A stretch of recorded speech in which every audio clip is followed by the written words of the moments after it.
ఓం ఐం ప్రేం శ్రీ మాత్రే నమః.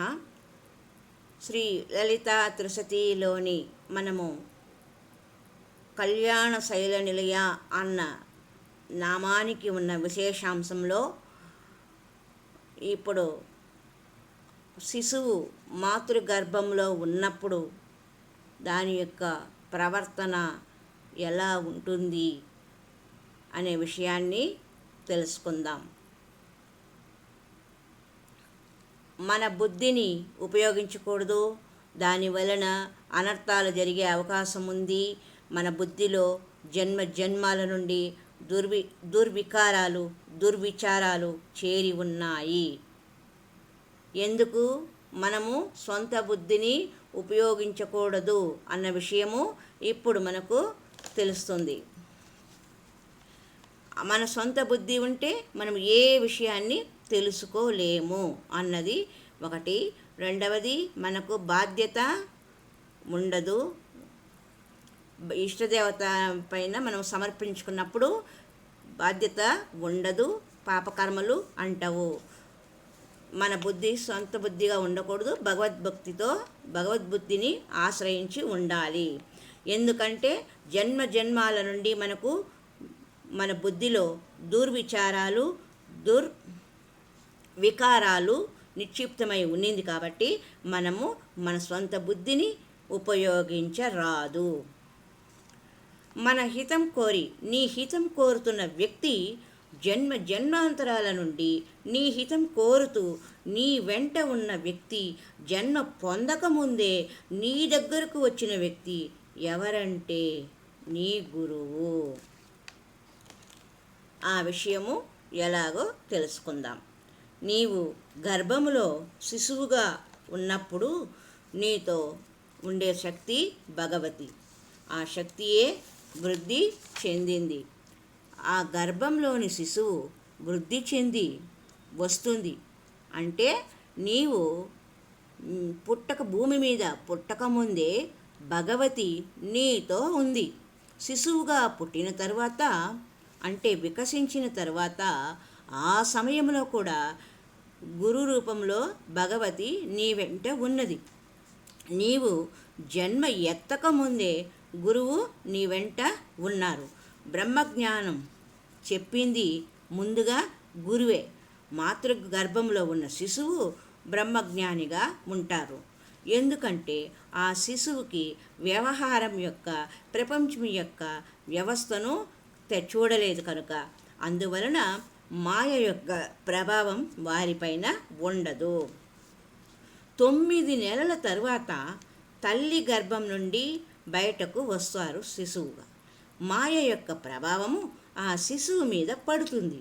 ఆ ప్రభావం వలన మొత్తము జరగబోయే భవిష్యత్తు మీద ఆ ప్రభావము ఉంటుంది. గర్భస్థ శిశువు గర్భంలో ఉన్నప్పుడు పరమాత్మతో మాట్లాడతాడు. గర్భంలో ఉన్నప్పుడు బ్రహ్మజ్ఞానిగా ఉంటాడు కాబట్టి భగవంతునితో మాట్లాడతాడు. ఏమని మాట్లాడతాడు తెలుసుకుందాం. పరమాత్మ, ఈ మలినపూరితమైన దుర్గంధపూరితమైన అంధకారం నిండిన ఈ మాతృగర్భం నుండి నన్ను బయటకు రప్పించు అని వేడుకుంటాడు వ్యవహారంలోనే. మాతృగర్భం నుండి బయటకు రాగానే ఏం చెప్తాడు? నీ పూజ చేస్తాను, నీ భజన చేస్తాను, నేను ఎప్పుడు స్మరిస్తూ ఉంటాను అని వేడుకుంటాడు. మాతృగర్భం నుండి బయటకు రాగానే మాయ ఆవరించి మాయాగ్రస్తుడై అనగా మాయ చేత శరీరము బుద్ధి మనస్సు ఆక్రమింపబడినవాడై భగవంతునితో మాతృగర్భంలో ఉన్నప్పుడు పలికిన మాటలు మర్చిపోతాడు. ఈ విధముగా మానవులమైన మనము మొదటిసారి భగవంతుని మోసం చేస్తాం. మనమందరము చేసిన మోసం ఇదియే. తల్లి గర్భంలో ఉన్నప్పుడు చెప్పిన మాటలు మర్చిపోయాం. భగవంతునికి ఇచ్చిన మాట మర్చిపోయాం. పూజ చేస్తాము అన్న మాట భజన చేస్తామని చెప్పి ఇంతవరకు చేయలేదు, చెయ్యాలని అనుకోలేదు. సంవత్సరాలు గడిచిపోయాయి. వ్యవహారంలో సంసారం అనే నది లేదా సాగరంలో మునిగిపోతూ కష్టాలు పడుతున్నాము. ఆ సమయంలో చల్లని గాలి రూపంలో గురువు మన దగ్గరికి వస్తారు. గురువు వచ్చి మనకు మాతృగర్భంలో ఉన్నప్పుడు మనము చేసిన ప్రతిజ్ఞను మరలా మనకు గుర్తు చేస్తారు. నా ఉపదేశం విని దీనిని ఎప్పటికీ గుర్తుపెట్టుకోవాలి, అలా నీవు ప్రతిజ్ఞ చేయాలి అని చెబుతారు. అది మన దేహం ఉన్నంత వరకు మనస్సు బుద్ధిలో స్థిరపడేలా గుర్తుపెట్టుకోవాలి. గుర్తుపెట్టుకోవడానికి గురు పరమాత్మ నీకు తాళం చెవి ఇచ్చారు. దానిని మంత్రదీక్ష అంటారు. మంత్రదీక్షతో మీరు బ్రాహ్మణత్వంలో ప్రవేశిస్తారు. బ్రహ్మజ్ఞానం అనే దారిలో ప్రవేశించారు. గురువు ఉపదేశాన్ని బాగా గుర్తుపెట్టుకోవాలి. నియమిత రూపంలో మంత్రాన్ని జపం చేయాలి. దీనివలన మీకు శ్రేయస్సు కలుగుతుంది. దీనివలన బ్రహ్మజ్ఞానం అనే దారి సులభమవుతుంది. అప్పుడు మీరు కళ్యాణ శైల నిలయ వరకు వెళ్ళగలరు.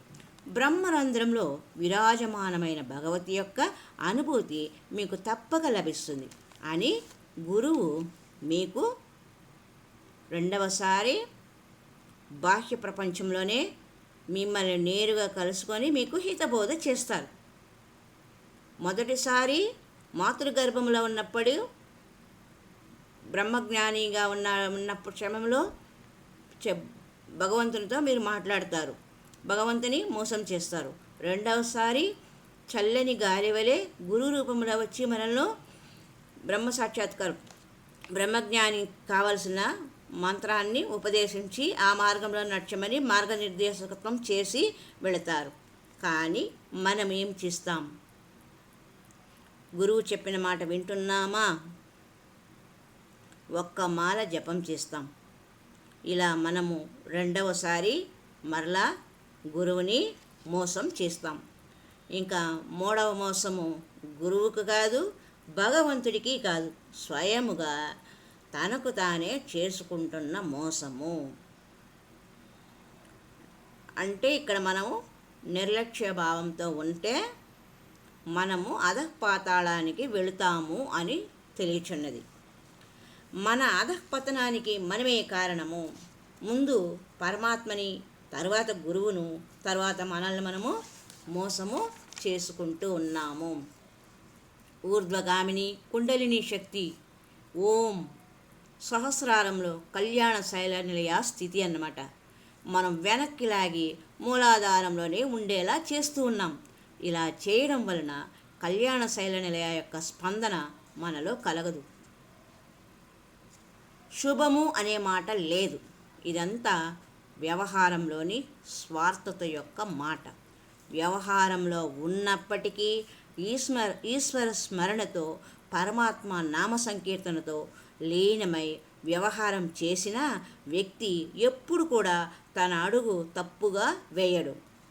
ఉదాహరణకు లింగాయతులు మెడలో శివలింగాన్ని ధరిస్తారు, హృదయ భాగంలో ఉండేలా భరిస్తారు. దీనికి అర్థం హృదయస్థానంలో శక్తి యొక్క శక్తిమాన్ ఆసీనులై ఉన్నారు. ఆ శక్తిమాన్ ఎప్పుడు హృదయస్థానంలో కూర్చొని మనలో కలిగే అవగుణంతో కూడిన దృష్టిని నాశనం చేసి సద్గుణ దృష్టిని ఇచ్చి మనలను ముందుకు తీసుకొని వెళతారు అనే నమ్మకంతో లింగాయతులు మెడలో శివలింగాన్ని హృదయ మధ్య భాగం కనపడేలాగా ధరిస్తారు. అలాగే బ్రాహ్మణులు బ్రాహ్మణులు ధరించే యజ్ఞోపవీతం కూడా వారి ధర్మాన్ని గుర్తు చేస్తుంది.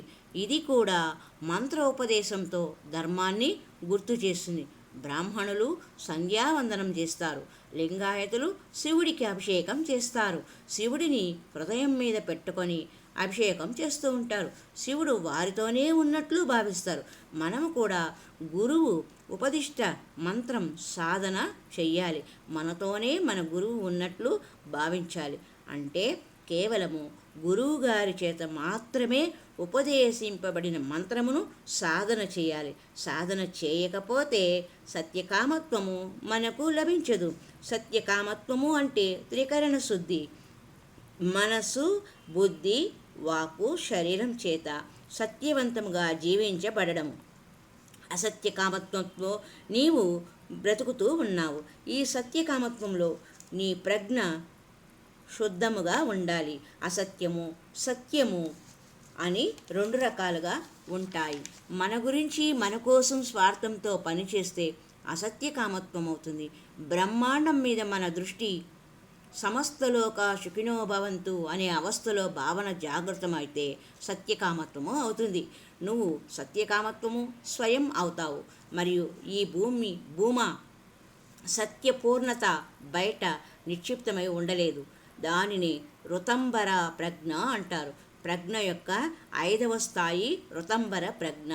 ఋతంబర అంటే సత్యము, ఋతంబర ప్రజ్ఞ అంటే సత్యంతో నిండిన ప్రజ్ఞ. అసత్యము ఏమిటి, సత్యము ఏమిటి అని ఆలోచిస్తే సత్యం అంటే అర్థం పరమాత్మ వైపు మనము ముందుకు అడుగులు వేస్తూ మనము చేసే ప్రయత్నమే సత్యము. ముందుకు వెళ్ళి లక్ష్యాన్ని చేరి పరమాత్మని పొందడము. మరి అసత్యం ఏమిటి? సారహీనమైన సంసారాన్ని సత్యమనుకొని నీవు ప్రవర్తిస్తూ ఉన్నావు. నీవు నీ స్వయం చిత్రాన్ని అద్దంలో చూసినట్లుగా ఉంటుంది. చిన్నప్పుడు నువ్వు ఎలా ఉన్నావో యవ్వనంలో నీవు అలా ఉండవు. ప్రౌఢావస్థలో, వృద్ధావస్థలో నీవు వేరుగా ఉంటావు. నిరంతరం పరివర్తనం కలిగేది సత్యము కాదు, అపరివర్తనశీలము. సత్యము ఈ బ్రహ్మాండంలో ప్రాణరూపంలో, శక్తి రూపంలో ఉంటుంది. దానిని భూమ అంటారు. భూమ అనగా సత్యము బ్రహ్మాండంలో ప్రాణరూపంలో, శక్తి రూపంలో ఏదైతే ఉంటుందో దానినే భూమ అంటారు. భూమ ఎక్కడ ప్రతిష్ఠితమైంది? స్వయంలో, అంటే మనలో. ఒక దృష్టితో చూస్తే ఈ బ్రహ్మాండంలో కోటాను కోట్ల జనము ఉన్నారు. అందరిలోది ఉండేది ఒకటే శక్తి. ఉదాహరణకు ఒక స్విచ్ బోర్డు నుండి ఫ్యానుకు, లైటుకు, కూలర్కు, ఫ్రిడ్జ్కు, టీవీకి, ఏసీకి ఎలా కనెక్షన్లు ఉంటాయో ఆ విధంగా శక్తి ఒకటే, కానీ ప్రయోజనం అనేకములుగా ఉంటాయి. మనము అంతా కూడా ఈ అవస్థలోనే ఉన్నాము. మనమంతా కలిసి ఒకే ఒక శక్తి. ఈ బ్రహ్మాండమంతా జడ చైతన్య రూపంలో ఉంది. కనిపించేదంతా కలిపి ఒకే ఒక శక్తి. భిన్న భిన్న ఉపయోగంలో, భిన్న భిన్న ప్రయోజనంలో, భిన్న భిన్న రూపంలో ధారణ చేసి ఉన్నాం. ఒక ప్రత్యేక కారణం కోసము జన్మ తీసుకున్నాం. ఈ రూపధారణ చేసిన తర్వాత కొంతకాలానికి మనలో కొన్ని ప్రశ్నలు కలుగుతాయి. అవి ఏమిటి అంటే, నేను ఎందుకు జన్మించాను? నేను జన్మించడానికి ప్రయోజనం ఏమిటి? నేను జన్మించడానికి కారణం ఏమిటి? నేను ఈ బ్రహ్మాండంలోకి వచ్చిన ప్రయోజనం ఏమిటి అని మనల్ని మనము ప్రశ్నించుకోవాలి. ఈ ప్రశ్నలని ఎవరిని అడుగుతాము? మనలను మనము ప్రశ్నించుకుంటాం. మనల్ని మనం ప్రశ్నించుకున్నప్పుడు ఎవరినైనా అడిగితే మనకు సమాధానం ఇస్తారా? ఎవరు? మనల్ని మనం ప్రశ్నించుకుంటే మనకు అర్థమవుతుందా? అర్థమవుదు. అప్పుడేం చేయాలి? గురువును సంప్రదించాలి.